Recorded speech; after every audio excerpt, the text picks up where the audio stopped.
What is up, everybody? Welcome to episode 177 of Weighing In. I'm Marcus Hoehn, holed up in my bedroom, and I'm looking across at my screen to my man, Dave Mirikitani. Dave, how's it going? What's going on, buddy? Just living the lockdown life, you know? Yeah, man. Well, we were just talking off air. We have one sort of ray of sunshine. We had Alex Jerringer on the show a couple of weeks ago, and Yep. I think everybody knows by now he's going to Cliff Keen Wrestling Club in Ann Arbor. But based on our relationship with him, he's got to stop somewhere between Stillwater and Ann Arbor. And he and I actually talked on the phone. It's literally almost exactly halfway. So that last weekend of May, he's going to come through St. Louis and do a little private camp for you guys over at TWA, which is, I think, awesome for the kids that are members of TWA. Yeah, it's going to be really exciting. I guess we're gonna get in where we fit in. We're gonna find a little group and section off and do a small little group. It's not going to be a very big thing and very intimate. I hope that that's the right usage of the word, but I think it'll be really rewarding, engaging for the kids because they'll have that small group experience with somebody of his caliber and his knowledge. Is going to be amazing. So thank you for kind of pushing that and getting it done and making it happen, because very much appreciate that. And the kids are going to really be excited about it. So. Well, I'm old, but I do remember being that age and being around guys that had won a lot of stuff. Like it changes your life. Like, oh, the guy literally does put his shoe on one at a time and pulls his knee pad up. And Alex is one of the most down to earth guys, humble, and act like he's a big shot guy in the world. So, you had him in here a couple of years ago for your, for a camp. He did a great job. Answers a ton of questions. And I think a lot of it, it's like I do a lot of these charity events. We had Jaden do a camp, and, somebody said to me, like, Jaden doesn't need to teach 10 moves. Everybody just wants a picture and an autograph, so like you don't have to jam it all full of technique. A lot of times kids get just as much out of that. And, their parents are happier with the experience if they got to talk to them and stuff like that, Absolutely. Well, his near arm far leg stuff is so good, and I have, with my career gone and over, I have some shoulder problems, and some of that near arm far leg stuff, I have a real hard time showing correctly because my shoulders just don't move the right way. When he, like that shimmy that he does, and where he drops and you can dump, like I just can't. Like, I don't know, I get the idea and I get the gist and I can do it, but it just doesn't feel like I'm doing it very well. Like it just feels clunky because feel like that dump where he'll lace, like at the shoelace when he hits, instead of shooting like high above the knee, he laces that ankle. And when he throws that over, like that's about as high as I can get with that shoulder. And I can't really get through on that dump. And he makes it look a lot better. And it's like, yeah, that's how it's supposed to look. Exactly. It's Hodge winner worthy. Yeah, for sure. That's right. So we're excited that he's going to come through, and, just appreciate him doing that, and it'll be nice. We'll get to hang out and, I think we decided we're going to have some steaks together afterwards and just, it'll be a good time. And our buddy Matt Collins coming down for that too. So a little shout out to Matt. That's right. He was his drill last time. So, yeah. So I think there's obviously almost everybody else in wrestling right now is talking backwards, like what's happened, like everybody's watching Last Dance and basketball on ESPN. And, I think sometimes when everybody's zigging, it makes sense to zag. So let's talk a little bit about, That's what I've been doing my whole life, Dave. There you go. Let's talk a little bit about, I guess, one thing kind of backwards, but one thing going forward. The thing going backwards is I've been very intrigued to watch the attendance, the differential in attendance by RTC coaches at college events. And RTCs are all set up differently. Like at Nittany Lion, like, Kale and Cody and Casey and Jake are not, I don't know who the official RTC coach is. I don't even know if they officially have one. So obviously they're all there because they're also the college coaches. And then you have a situation like Oklahoma State where Derek Fix is the coach and he's at every meet. Even this year with Dayton, redshirting. Nate Carr Sr. was there at every meet with Iowa State. You and me talked about like a guy like Ben Askren who's got his, fingers in a lot of different pots. So it's probably difficult for him to be at everything. But there's other coaches that just choose not to go. And I'm interested on the look of that, especially if the school, is in a rebuild mode or not super successful.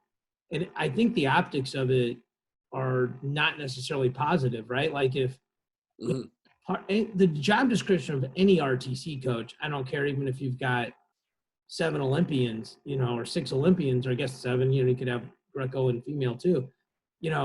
It's also to help the college program and to not just be sitting in the stands or sitting on the bench or meeting with donors, meeting with, supporters of the program. Right.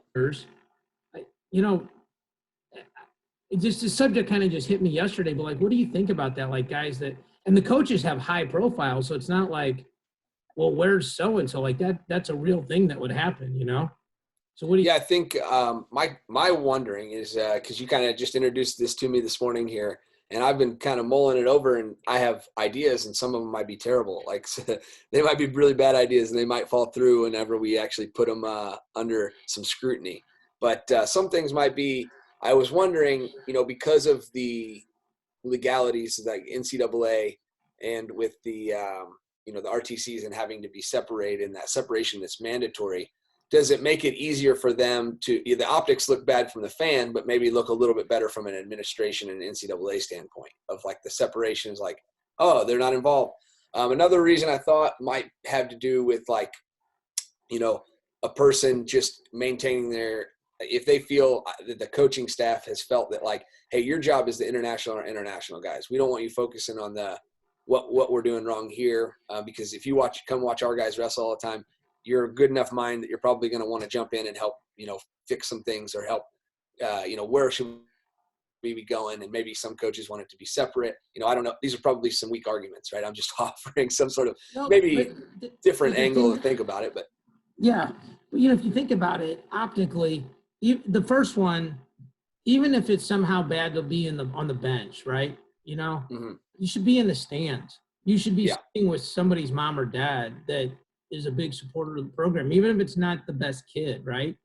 Like, even if it's a kid who's not starting, like somebody who comes to every meet, like, because if you're an RTC coach, you probably have a pretty big resume, as an athlete and as a coach. And then, I know we're just kind of grasping at straws, but like, if you hired an RTC coach, it's probably because you think they're pretty smart about wrestling. So I think that person's smart about wrestling. They're probably smart about wrestling of all styles because most of these, right. I don't know any RTC coach except Sergei Beloglazov that didn't wrestle folk style.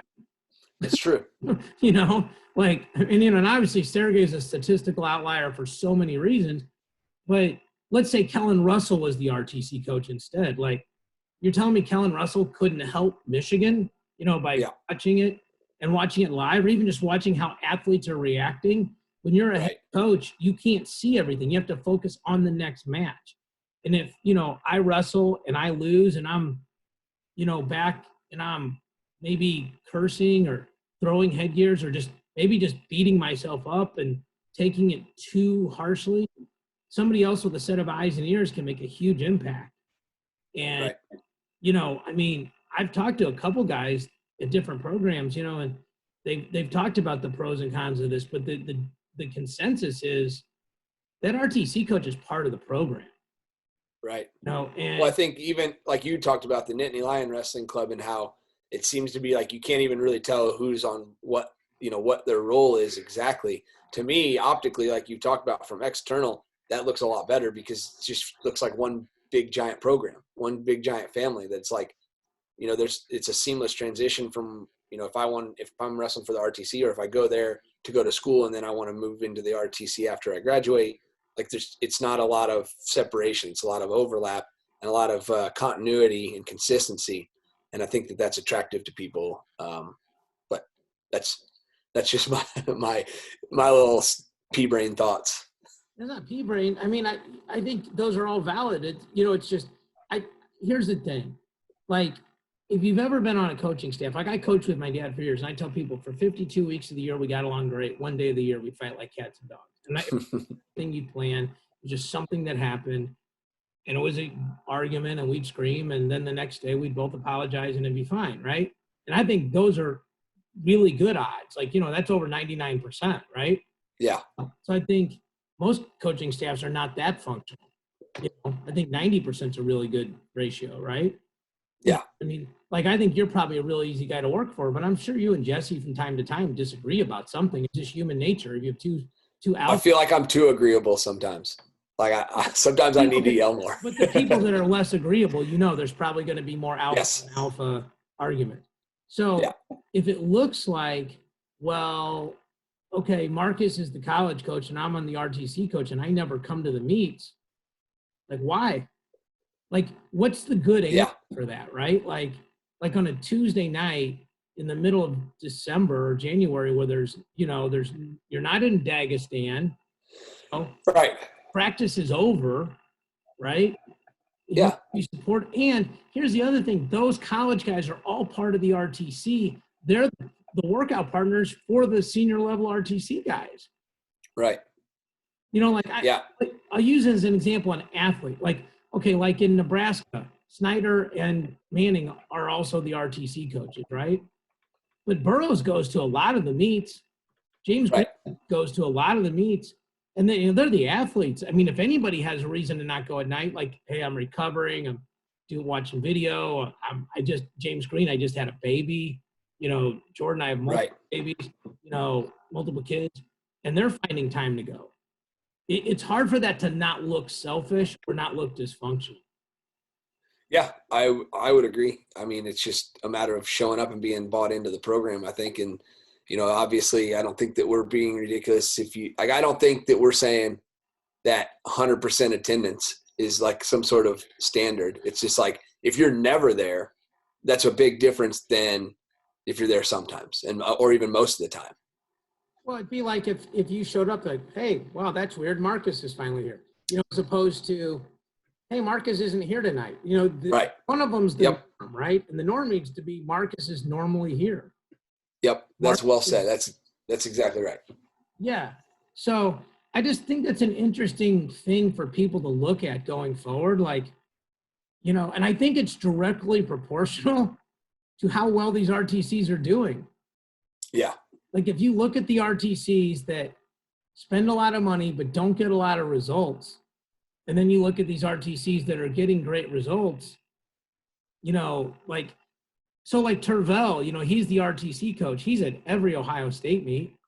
Mm-hmm. I think he's also on the staff there, but like Tervel and Jaggers, those guys are all there. The one guy that isn't at every RTC event necessarily in the corner is a Tom Ryan, but he's there. He's always there. I mean, let me ask you a question. Do you think that, and I don't want this to come off as some sort, because you just mentioned specific names, so I'm being very general. I don't have anyone in mind when I'm saying this, so I just want to say that ahead of time. Sure. I just wonder if an easy way to kind of like gauge that is you should probably put someone in charge of your RTC that you would also hire to be a head coach at a program, right? And not necessarily for that program, but like someone that you would say, hey, this person has the skill set required to run a program, right? Like the recruiting and everything. Even if you're not going to have to do that stuff for RTC, that's the type of person you want. And I think some people kind of go, well, the RTC coach doesn't have as much responsibility as a D1 coach, so we can get away with hiring somebody that maybe doesn't have all those skills but is really good wrestling mind. And then what happens is they don't understand a lot of the ins and outs of being a CEO of a program, because that's very different than being a competitor or even like just a coach where all you have to do is teach the wrestling and coach and run the practices. That's much different than operating a program. You know what's really interesting? At the beginning of your statement, I was getting ready to disagree with you. And by the end of it, I agree with you. And I think it's because, I originally am in that camp like, well, look, the RTC guy doesn't have to recruit. He doesn't need to know about APR. He doesn't need about, how scholarship caps work. He doesn't need to know how to get in-state tuition. He doesn't need to know, how to find minority scholarships. He doesn't need to know how summer camp money works, all this other stuff, right? Doesn't need to know about peaking in the same way because there's so much fewer events in right. level competition. But here's the thing. When you start saying this person doesn't need to know A, B, C, D, E, F, and G, and so they don't do that, they're not buying in. Right. Like, yeah. And so that's, and you had used that statement buy-in like in the conversation, not the same time, but the little your part before. And you're right. Like if somebody doesn't know, hey, I don't know if you know this, but David just broke up with his high school girlfriend. They've been going out for 3.5 years, and there's a situation, and you know, he's kind of messed up. If he seems like he's not wrestling right, he's not being a sissy. Yeah. He's Right. broken. Well, one more person that knows that can, you know, keep a molehill a molehill. Right. I mean, I remember we were at the Big 12s, and I was talking about this to somebody the other day, like literally 2 months ago, the world shut down. You know, and right before that, like I'm in an arena with 5,000 people in it doing the scramble camp for the Big 12s, and Christian Moody came on from Oklahoma, who had a sub 500 record and just kind of wrestled an amazing tournament, took third. I mean, but wrestled great, you know, got the AQ spot, stole a spot. There's no way in hell he was going to get a spot with a losing record. Sure. He was going to have to wrestle his way in. And he talked about, he could not talk more glowingly about Michael Leitner and what Michael Leitner had done for him.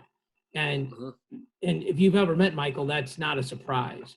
But Correct. The funny thing, he wasn't like, well, Michael really helped me sit the corner on the high crotch. It was like, Michael talked to me. Michael took time and cared about me. And he gave me some advice on, hey, if you're going to quit on these terms. But you understand, if you quit, you're going to have to live with this for the rest of your life. Yep. And, you know, some of the biggest coaching lessons we've all received and we've all given have nothing to do with technique or strategy. And so, you know, I think that's a really good point that RTC guy, if all they're doing is raising money, you know, I mean, you think about it this way. If you're an RTC coach and you're raising money and then your guys aren't winning, right? Why do you deserve to keep your job? Yeah. The only way you deserve to keep your job, honestly, because, you know, if you and me are donating $10,000 a year and nobody's winning, like, yeah, but these guys really helped us have 4 college All-Americans this year. Well, 95% of those donors are alumni of that college. So they're like, oh, okay, well, all right, you know, we love the laundry and the laundry did really well. So we're, you know, it doesn't matter so much that we don't have anybody in the Olympic trial finals. It's put 4 guys on the podium at the nationals. I think people, you know, kind of get a little misguided in that job. Like, you know, I had Mark Perry Jr. on, and he was great. Like, I asked him about his relationship with the Iowa team, you know, because they had such a good team this year. And he said, he goes, you know, they were on such a roll. He goes, you know, obviously I was in the practice room, and he goes, if I saw something, I would tell Tom or Terry or Morningstar. And he goes, they thought, yeah, you should talk to, I'm just picking a name, Patrick Lugo about that, or you should talk to Michael Kemmer about this. He's like, and, you know, there's some things, he goes, like, you know, we didn't want Bull in those 50-50 positions with Vincenzo. We thought he could win the match in positions that were not 50-50. And me and him had a really enjoyable conversation about like 20-0 versus 50-50 conversations. But he's adding something. He's talking to those guys, and he's at the meet.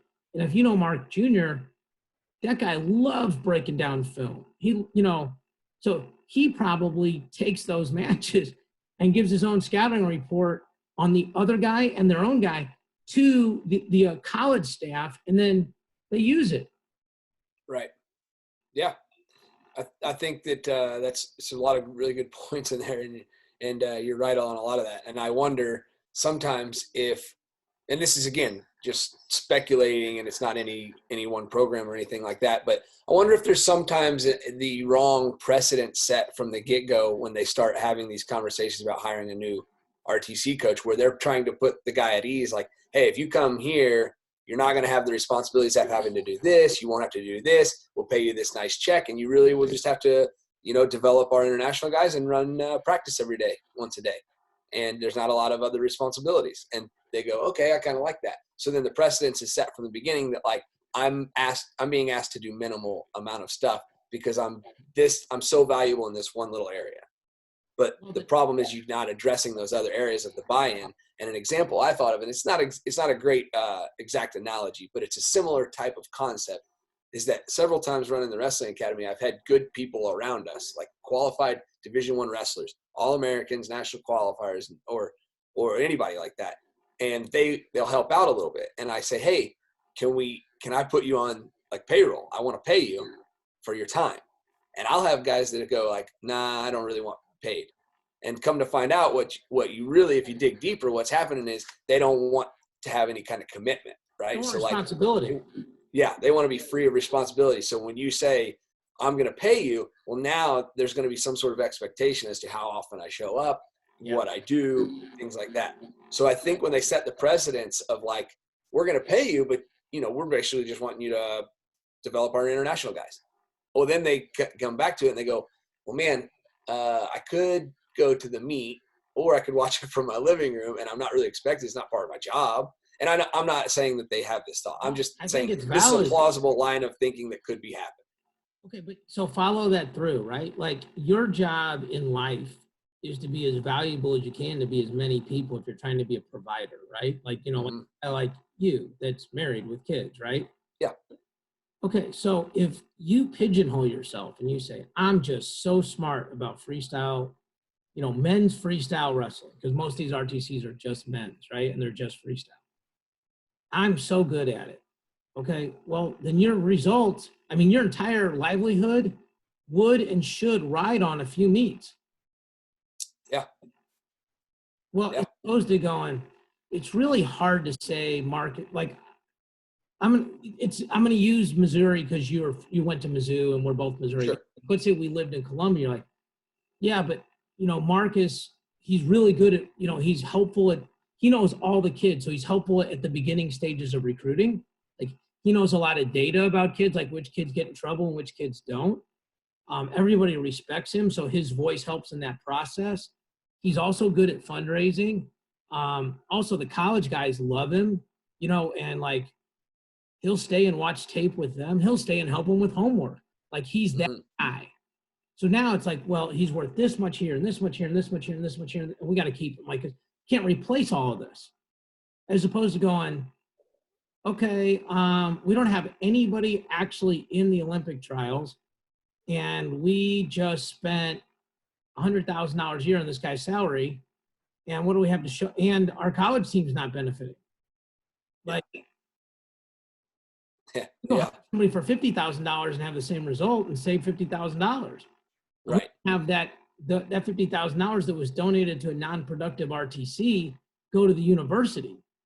Yeah, and something else I thought of just now. I hope I didn't cut you off there. If you need to finish that thought, go ahead. So the other thing I was thinking of, just you kind of made me realize this, is I wonder too if the full-time compensation for essentially part-time work has to do with it. And what I mean by that is, generally speaking, if a good portion of your day you're not required to be somewhere, however, you're receiving a check that is the same as if you were working an 8-hour-a-day job, 40-hour-a-week job. What incentive do you have to like fill the rest of your day with something that you don't really want to do, or like go work, or do something extra that is not required of you, right? Like, I think Chael Sonnen, and I'm sure he wasn't the first person to say this, but I always quote Chael on it because he said, rich men can't fight. And so like once you have everything met, you have a lot less incentive to want to fight. And a lot of wrestling, and that's what's great about wrestling, I think, whether you look at it as a negative or a positive, is there isn't a lot of money to be made most of the time, but there are a few opportunities. And that's what drives people to work and work and work and work for way less than they probably could somewhere else. But the purity of that drive and desire to want to achieve something is what ultimately pushes us forward.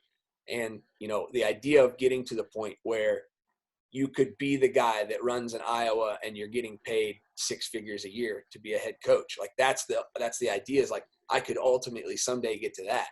And most people probably won't, right? But that's how wrestling is from day one. Is like day one, you're like, I want to be a state champ. Most of them aren't going to be, but like, the idea is they work for the hope of that.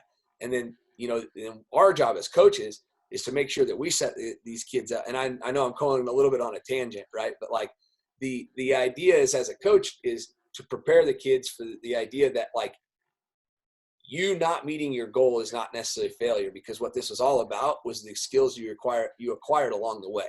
Journey, and like, right? That's where I think a lot of the best wrestlers, even as they get into coaches, I know for myself, like, it's hurt me a little bit financially at times, because it's like, for me, it's like, I'll struggle. I don't care to struggle. It doesn't bother me to struggle, because I know if I'm struggling, I'm learning a lot and I'm getting a lot better. And it's like, sometimes you almost get addicted to the struggle, right? Because it's like, in wrestling, I'm not going to say the catchphrase that people, that one company use, but the idea of embracing that struggle, right? Of liking the fight, sometimes can be addicting. And I feel like sometimes it holds some of us back from being more successful, because we feel like we're getting more than we deserve. What we're used to getting is very little for a lot. So putting in a lot, and you get a little bit back. In business, because I mean, I have kind of one foot in each world. In wrestling world, it's like you said, embrace the grind. Once you've wrestled, everything, life is easy, all these other phrases. But in business, it's like, what is the most efficient path from A to B that is the most profitable with the least pain and the least risk? Mm-hmm. And in business, when you do that, that is success. In sport and in wrestling especially, there is no path like that. Like, I mean, you're going like, all of the paths like that stop. They're not sustainable. They're very short term. For example, like you listen to everybody that's ever wrestled, they got killed their first year, right? Like, people that come out of wrestling and do jiu-jitsu, like some guys lie and like, oh, I just killed everybody right away. Like, everybody gets tapped a few times. Like, that's just how it's like, some of us don't get tapped as much as others, but if you're not getting tapped that much, you're probably not training with guys that are very good. Yeah. Yeah. Sometimes people get delusional too, because of their own expectations. So when they say that they killed everybody, what they really mean is they weren't as bad as they thought they were going to be. I had a guy tell me the other day, like, I walked into a gym and beat the guy up so bad I just never came back and I quit. And the guy's never won anything. And I was, what gym did you walk into, bro? Like, for real? Yeah, exactly. Yeah. Like, hey, you should come with me one day. See how that goes. Like, I know some guys. Yeah.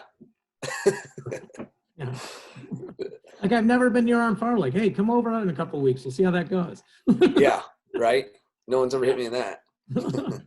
But I will say that. I'm going to say this. So I'm making this claim.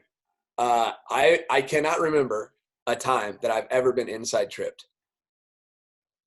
So a lot of that has to do with my build, but I don't think anyone's ever inside tripped me. Now, here's on the opposite end of that spectrum. I could not begin to tell you the number of times I've been cradled. Yeah. So I guess there's trade-offs everywhere, like, right? Snap down. Yeah, that kind of stuff. Yeah. I've been on the wrong end of a front headlock. Yeah. Also, I can tell you that the number of times I've been cradled in comparison as a ratio to the number of times I've cradled someone is not good. Not good. You're the cradlee much more than the cradler. 100%. I did, cradles are literally like the best pinning combination in college. It's the move that pins guys the most. I tried a cradle once when I was in the 9th grade freshman tournament. I was on the varsity and let the guy's arm out, went under, guy posted, almost pinned me. I lost the match. I never did a cradle again. Like, never did it again. What's crazy is I used a cradle in the semifinals of the Worlds to get a takedown. Like, go behind, went head in the hole.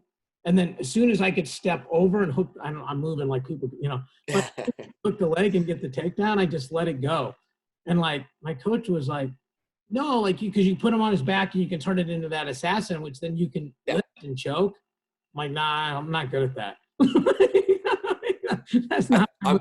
I'm pretty sure this might be wrong, but in my mind, the way I remember it is, I'm pretty sure in college, in my 5 years, I only pinned one person, and it was with a cradle, which was kind of unbelievable. And that's the only pin that I remember getting. I may have had more than that, because I may have wrestled somebody that was like a true freshman at a NAIA or JUCO or something that I don't remember at an open, like one of my freshman year or something. But I only remember this one pin that I had. And when people probably hear that I only had one pin, that's not very impressive. But the impressive part about my one pin is my pin to getting pinned ratio was 1-to-1. Oh, in all 5 years. I only had one pin, but I also only got pinned once. Yeah. Yeah. There you go. Eric, pop quiz for you. Any guesses on who was the one person in college who pinned me? I'll give you a hint. Okay. He took third twice at NCAAs. I was going to guess Gallic, but that's not it. No. Take third. If you tell me the school, I bet I could guess. Oh, yeah. If I tell you the school, it would be a dead giveaway. All right, go ahead. Who is it? Lehigh. Oh, Cooperman? Yeah. Yeah. He was tough on top. Yeah. Yeah. And I wish I could claim that Cooperman caught me, but he did not. He was on top and went to work and broke me down and put my arm on my back and rolled me over and stuck me. That is like such an honest assessment. There was no luck to it. It was 100% him being a lot better than me in that position. So that was the one pin. I got pinned one time in college and one time in high school. One time in high school was a banana spladle kind of thing. And I remember I always tell the kids when they get put in spladles, they're like, that sucks. And I said, yeah, that's why it only happened to me once. That was enough. Like after that once, I was like, I will never let that happen ever again. Defense to that, yeah. I tell you, like, there's not very many positions in wrestling that you feel as helpless as you do in a spladle. Like, it's just my groin is whipping and there's nothing I can do about it. Like, it's funny. Sometimes you can't even get your shoulders to the mat. Like, I just want to be pinned so I can get out of this. I can't even put my shoulders down. I'm so old. My senior year was the last year where a tech was worth the same as a pin. Oh yeah. Team point wise, yeah. Mm-hmm. So I was trying to set the national takedown record, which I got at the time, and so like my coaches. How many was it? I only had 3 years worth. I had 680 in 3 years. That's pretty impressive. Yeah. Well, I mean, you got a college coach as a dad, you should be pretty good, right? Right. Oh, but there's a lot of take them down, let them goes too, like a lot of 25 matches. So, we're doing a dual meet and we're getting it's like for conference, which, really doesn't matter, but it matters. And we lost, we got upset. We got pinned at 2 meets we were supposed to win. And my coach grabs me. He was a Division I All-American, Shepard Pittman, got these big meat hook hands. I mean, just choked, almost cut the blood off to my arm. And he goes, you pin him. Now I'm literally while my brother's walking off the mat.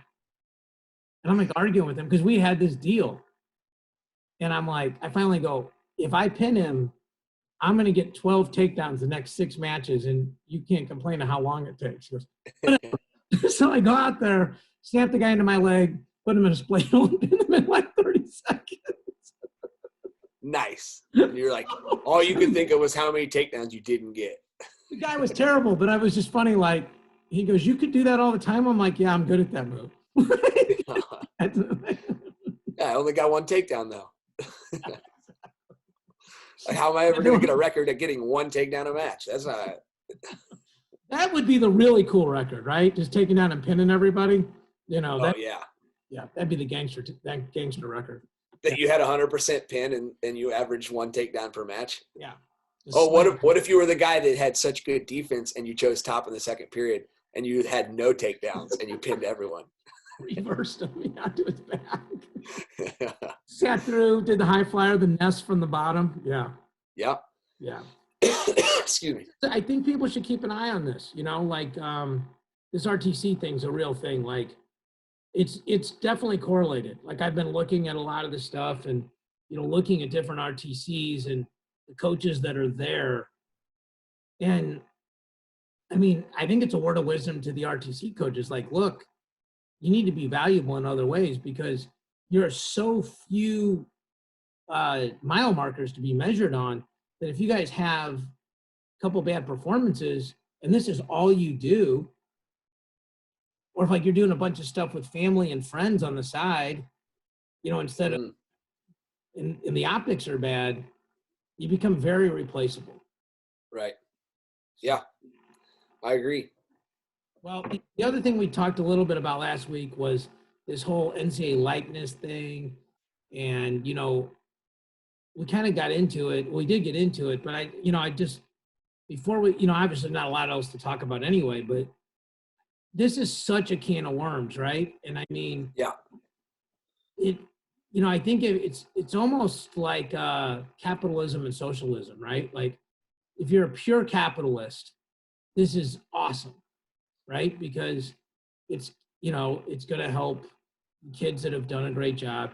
It's also going to probably make more and more, I don't envy your job, more and more crazy moms and dads that of little kids because they're like, well, now junior can, get a car dealership at, contract at 18, turn these people. Well, also, this a point that you just kind of made me think of, and I have this question. I don't know what the answer is here, but does that apply to kids before they go into NCAA, like where it doesn't affect their eligibility? Like, if I'm a 17-year-old junior, can I make money off my name and it not affect my eligibility? The rulings about this are all about what you can do during your time at the NCAA, because this goes back to the Ed O'Bannon lawsuit, who was a basketball player for UCLA, thousands, I think, and being able to use his own likeness. So, right. No, I don't think this even touches on that. Okay, but obviously, this is literally the definition of trickle-down economics. Like, you can use your likeness once you're out of college. You can start using your likeness in college. The next thing's going to be, well, if you're the best high school quarterback in the state of Texas, how come you're not getting paid, right? Well, yeah, it just kind of seems like, how would you be able to say to somebody, you're not eligible to come to compete in NCAA. You're not eligible to compete in NCAA because you did something that is legal for you to do once you're in the NCAA. Well, no, what they could say is, like, we're in Missouri, like if Misha had a rule that said you can't do that, okay? And so right. And Misha says, well, you can't do that. And you go, well, but I can once I get to college. Like, you're not in college, bro. Like, these are the rules. Right. So sure. You could say that's counterintuitive, but it certainly could be. Oh. Okay, well, you can tell me to go away and stay off this topic if you want, but this is something we discussed a little bit earlier, and now that they accidentally kind of came together. And what I see is, because you're saying basically that it wouldn't necessarily be the NCAA to say you can't make money off your likeness before you get to the NCAA. It might be the state organizations. So in the instance that in the 2021 season, if something happens where they don't have a season, the state, right? So like if they have some sort of competitions that go on, but the state organizations postpone sporting events and postpone those seasons or cancel those seasons, they really don't have any control now over those athletes. If it's not governed or sanctioned by a specific body, and if that body chooses not to sanction or govern the meet because of coronavirus or economics or whatever other reason, then I don't think the rules apply. But it's also something where, like, so like right now, if I'm a high school junior, there's all these amateur status things, right? Like, if I'm a high school junior, I can't go run a camp and get paid for it. Yeah. Like, see, that's where it always freaking confused the heck out of me, because it's like amateur status, but like if I've ever had a job, then I was a professional at something, right? Like if I did something and got paid for it, so then like those lines get so. It's amateur status of the sport. Right. So what I'm saying is, like, those lines get so blurred when you talk about like camps, because there's so many so now if I pay a high school kid, if I'm putting on a youth camp and I pay one of my high school kids to help, like, are they now a professional? Like, where, it's really, that's funny, because that's a very good micro example of something that is ethical but is easy to transfer to the unethical. So right. For example, and then remind me to talk about Zion Williamson, because this just came up. Okay. Like, it's in the news right now. But like, you pay me, I'm a high school sophomore who's just a good kid that comes to your camp, and you're like, hey man, we got a lot of kids here. Like, if you help check these kids in and get them lunch, I'll pay you $50. Oh, thanks, Coach Marcus, for sure. Okay. Well, I don't think you can pay me. I think you have to pay my parents. Okay. Mm-hmm. How it works. So, and that makes sense, right? And now my parents can give me $50 when it's over and go, hey, David, Coach Marcus said you did an awesome job. Go and buy yourself a new pair of shoes or t-shirt or a Houdini camp shirt or whatever you want, whatever. Right. Now, just extrapolate that, and that's what's going on with the accusations of Duke with Zion Williamson and this agent, and this is the whole thing of that show, The Scheme, that I had to watch, and we talked about. The whole idea is they get these kids in high school, okay, these high-level, 5-star, the Nike camp, Adidas camp, those guys, like the superstar hammers, right?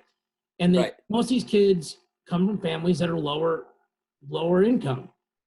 Yep. And even if they're sort of middle income, it's still lower in comparison to the money these schools and universities and companies can give them.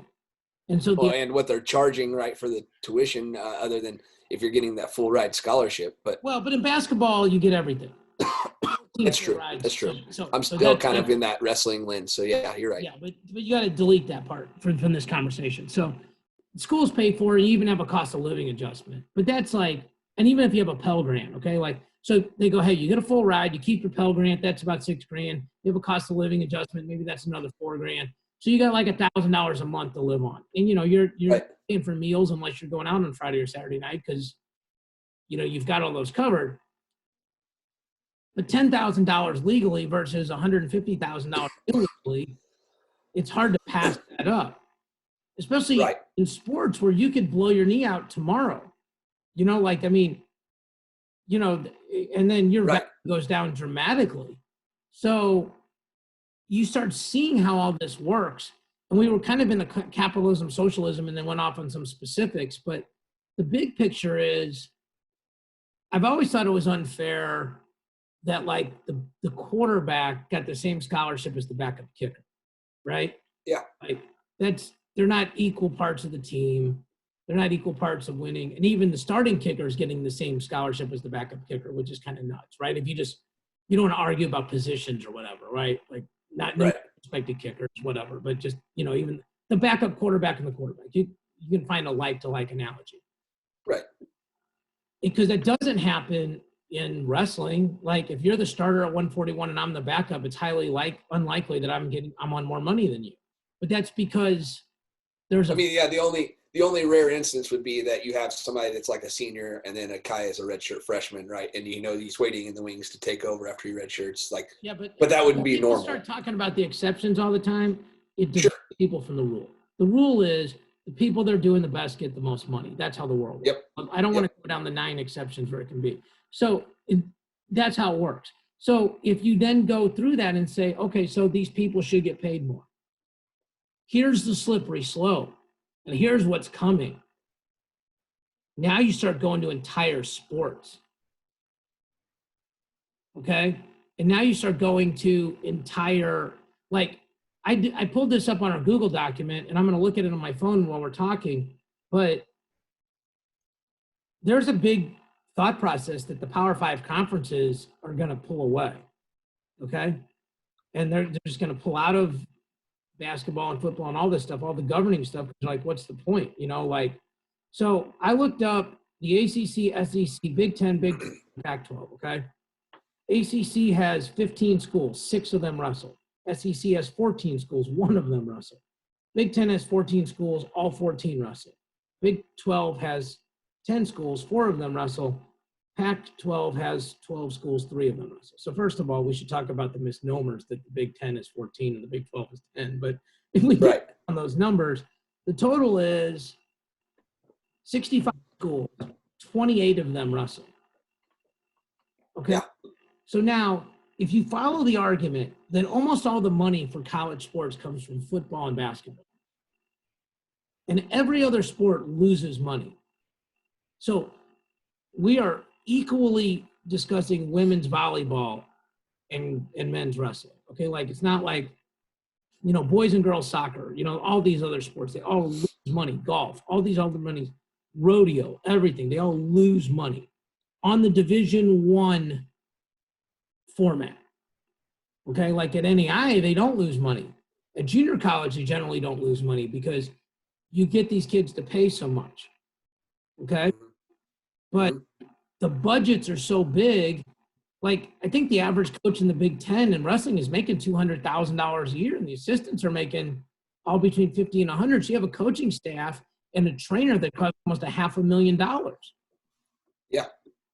Okay, then you got travel budget, you got recruiting budgets, and you got all these trips, everything else. I mean, it's a $2 million budget. Well, where's the money from? What, like, 10 home meets? Okay. Yeah. So the slope that go ahead. This is point. The slope that's going to happen is this. and this is hard for me to say because I'm very much a capitalist. Okay, so my heart and soul are like, this is a good step. But if this step goes through to completion, and if you believe something, you should believe it to its nth degree, wrestling and all the other non-revenue sports are in big trouble. Because football and basketball are going to, why are we supporting these other sports? Well, because the NCAA says we have to have some, yeah, but we just left the NCAA. We don't care. And again, it becomes like right now, the NCAA is your dad, and you make way more money than your dad. Like there's 30 NCAA vice presidents making $100,000 to $200,000 a year doing nothing. And it's all on the backs of college basketball and football. Yeah, I think it's kind of scary to think. Well, I think that, you know, I'm not super adept at this topic, particularly in how institutions of higher learning operate. But I know that there's a severe amount of bloat and excessiveness in the models that we've built in our post-secondary education system. And if the sports leave that arena, then I don't know what the draw is to any campus, like to an actual campus. With what the amount of time now that we've spent with kids learning and doing online classes, I don't know what the draw is to a physical campus if you don't have sports of, you know, activities. Well, I mean, people are going to argue social life, right? But if you're a parent and you go, I can spend $30,000 a year and send my son or daughter, and they're going to go join a fraternity or sorority and probably drink themselves under the table and get terrible grades, and I got to pay for housing and room and board, and you know, housing is room and board, but you know, like I got to pay for all that stuff, or I can pay this and have them go online. And then, you know who's going to benefit from this? Junior colleges are going to benefit from this. Here's why. College algebra is college algebra. Yep. Like college algebra is college algebra. U.S. History 1, 1492 to 1865 is 1492 to 1865. Like that's a good point. I think that goes right in hand with what I'm saying, is because if I'm a wrestler and wrestling is no longer a thing that gets you a scholarship because there's not sports in NCAA, then why the heck wouldn't I just go to a junior college to begin with? Because all I really want, like, how many guys go to college for wrestling that if it weren't for wrestling probably would not have gone to college or would have taken some sort of alternate post-secondary education route, like technical school or a junior college? Your statement is right twice. First of all, maybe they just wouldn't have gone. And second of all, if they weren't good at wrestling, they wouldn't have had the money to at least get some financial support to go. Mm-hmm. Right. Yeah. And so I wonder is what we're going to see is I think that there's could be an opportunity, depending on, obviously, there's just a lot of unknown as we move forward, how things are going to proceed, what decisions certain organizations and entities are going to make. All of that, there's going to be reactions to, and I think that I think things will fill the void. So if you think like, okay, NCAA wrestling goes away, terrible, that would be bad. Don't get me wrong. No ifs, ands, or buts about it. However, how long would it take for someone to step up and make a private league for that group, for that age group? And then you say, okay, well, how would it make money?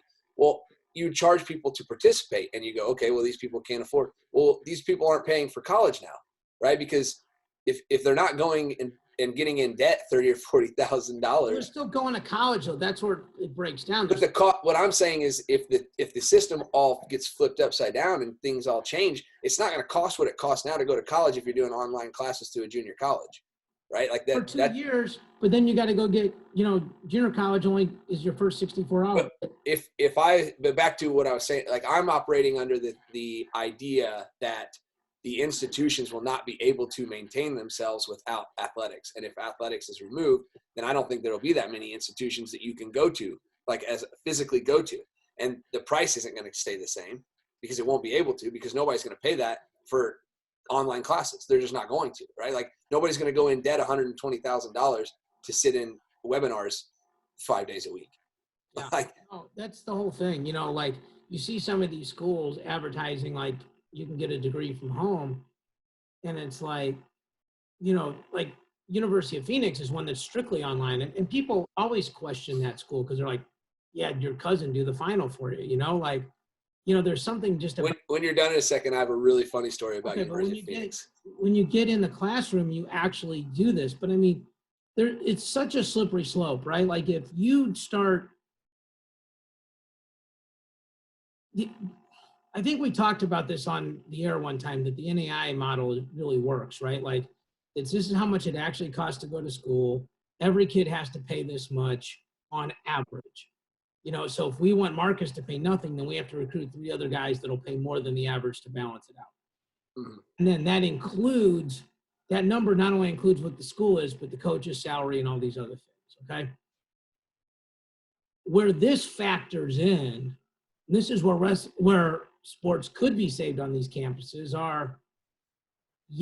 but now you can go get the car dealership. Now you can go do the barber shop. Now you can do the YouTube channels. Now you can use your Instagram your Instagram following to make a living. And it just becomes like right now there's college baseball, right? But no one really, like there's the minor leagues. The real minor leagues to baseball are the minor leagues. Well, the real minor leagues to the NFL is college football.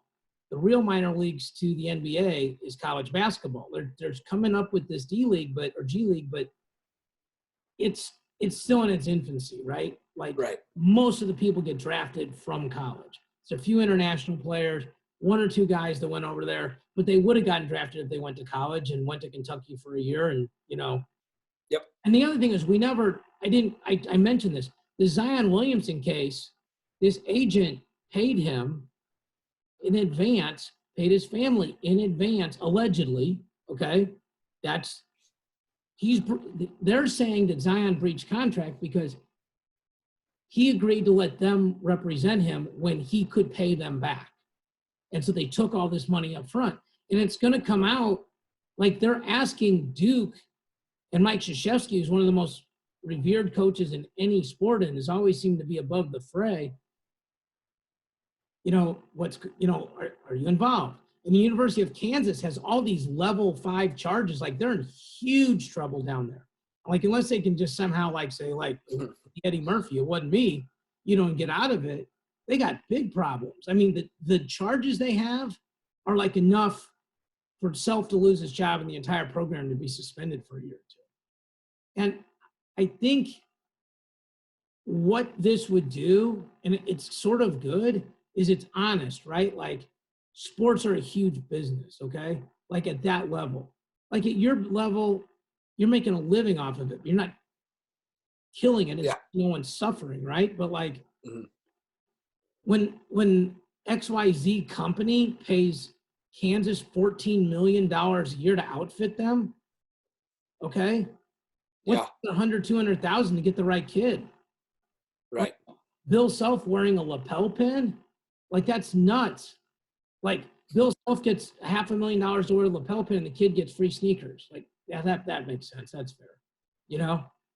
And so then you start layering into this socioeconomics and race, because these are all part of it. There's no way you can say, especially in those sports, our sport is relatively white. Mm-hmm. When you go into basketball and football, they are not.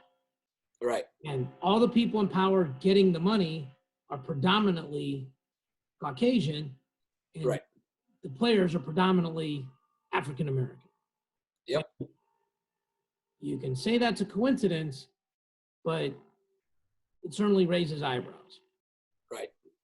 So this thing is going like the Bill Self Kansas case and the agent case with Zion Williamson, and how Duke and Krzyzewski and all these guys are going to play into it, is people don't think it affects wrestling, but it does, So. Yep. You want to hear my funny on the story about University of Phoenix? So the only reason I plugged that in for a second, I wanted to make sure you knew that I wasn't laughing at what you were talking about. Like I wasn't laughing at your statement. I was laughing at the story that it reminded me of when you said University of Phoenix. So I was in college around the time that online university started being a legitimate thing, and University of Phoenix took off. And when you were in like a bad mood, so if like coach yelled at you or got on to you or you're having a bad time, we started this like inside joke that we would say we were going to transfer to the University of Phoenix and like wrestle for the University of Phoenix. And like, then we would take the joke further and say, actually, I put in my transfer papers today and they sent me my singlet online. So I got to go print it off later. Like, I got to go print off my equipment later for my online classes. Take it down to Kinko's and print it. Yeah. Yeah. I wasn't planning on talking about this, but the UFC was this last weekend too. And wrestlers, big. I didn't get to watch it. You didn't watch it? I didn't get to watch it. So what was, no, I did not get to see it. What was it like with no crowd? I think it was interesting. Like as a guy that's coached in those fights, it's very interesting because you could hear the instruction and it's a lot more like a wrestling meet, right? Where, you know, wrestling meets are generally easier to coach at, you know, than an MMA fight when people are screaming like crazy. So as long as they're not 6 or 7 years old, but yeah. Yeah. I watched it with a lot of guys that I coach and some buddies of mine, some wrestling dads. First of all, I think it was just chicken soup for the soul. I think it was good to just for sure watch something live, watch something we love. Second of all, a lot of other sports are going to try to say they came out first, including people in wrestling are going to say that they didn't. It's MMA, UFC is the league. I posted that on Facebook and somebody mentioned the WWE. If you don't know that the WWE is not a sport, then I can't help you. Okay. Right. But right. That's a soap opera. And so, yes. You know, but, you know, Justin Gaethje beat Ferguson and was an upset. He fought unbelievably. You know, we don't need to go into the details of the why and the how, but then Henry Cejudo beat, right before that, beat Dominic Cruz and then retired. I think a lot of us question whether he'll stay retired, but, you know, Henry's been an unbelievable representative of wrestling, and he had his gold medal in his belt, and the guy asked him which one meant more, and he talked about how wrestling built all these other guys, and wrestling's the hardest sport. And anybody that I know that has done both, like even a guy like Randy Couture, who I think is more than qualified to speak. You know, some guys have had 6 fights, and then there's guys that have won belts and been Olympic. And he's like, it's no question how much harder the wrestling, you know, training and the competitions are. Yeah, I don't know as many guys as you do, but I'm saying I've never heard anyone say opposite of that. I've never heard anyone say that the MMA part is way harder than the wrestling was. Yeah, everyone agrees. Yeah. So, I mean, and this is a guy that got punched by, quote, a lunchbox, you know, which was the size of Brock Lesnar's fist, is what he said. Yeah. Yeah. So, but I think that, like, we're going to start seeing people post like, oh, well, wrestling is leading the way. Like, no, Dana White and the UFC are leading the way for good or for bad. I mean, maybe there'll be a ton of corona outbreak and this was a terrible idea, but he deserves the benefit. He deserves the credit or the blame. Mm-hmm. You know, so. Well, fortune favors the bold. So I would say that he'll be all right, regardless of what happens. For sure. So, but shout out, and we record this on Tuesday. There's actually a UFC fight tomorrow and another one again Saturday. So, you know, St. Louis County is opening back up here in 6 days. So I think, you know, we're excited about that. You know, so I think there's cause for optimism, and you know, I hope everybody's staying safe. You know, you look at the number of percentages of death versus the total population, it's still an infinitesimally small number. Doesn't mean that those lives are not, you know, invaluable, but, you know, we can keep that number really low. Yeah. You know, the world needs to. That's the one I can't get over is if anybody says anything about, you know, if you're saying that you don't care if people die because we need to go back to work or something, like, I think that's a really childish way to look at it, because we're in an unusual, crazy situation where nothing is ideal. Like, no, we don't. I don't want either of these. Like, I don't want anyone to die. But the fact is, no matter which way it goes, it's going to be that. That's what's going to happen. Like, you don't want people to die, but you don't set the highway speed limit at 10 miles per hour either, right? Like, right.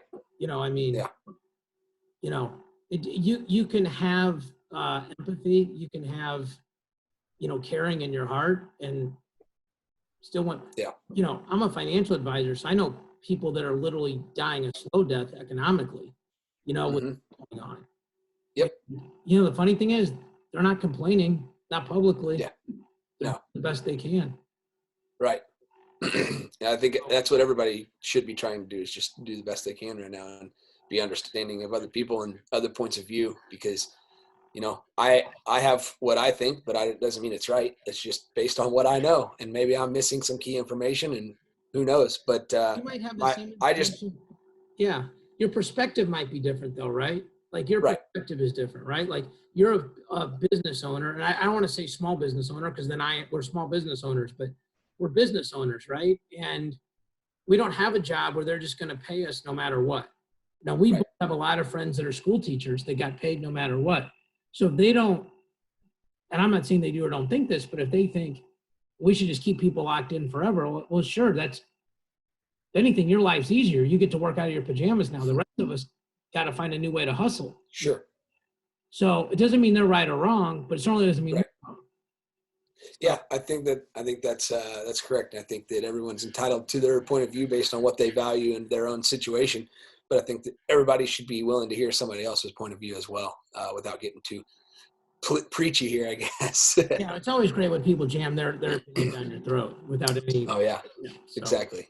So speaking of some companies that have supported us, see what I'm almost as good as you, Marcus. So boom.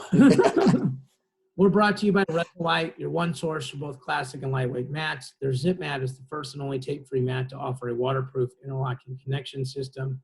And the DigiPrint mat is the only fully customizable mat featuring unlimited graphics that brings unrivaled school branding to your new lightweight mat. Go to Resolite.com for all your wrestling mat needs. Resolite, the mat company. I think people should start thinking about that, because as we come out, you know, maybe if you're thinking about getting a mat, now is probably the time. They're probably making deals, you know. So Pure and Clean Sports, mat cleanser. Just we want to thank them for supporting our veterans. They're dominating skin issues, changing the dirty wrestler stereotype. There's 3 easy ways to clean your mats. Dry mop the mats to remove hair, dirt, and debris. Apply the mat cleanser with a fine mist.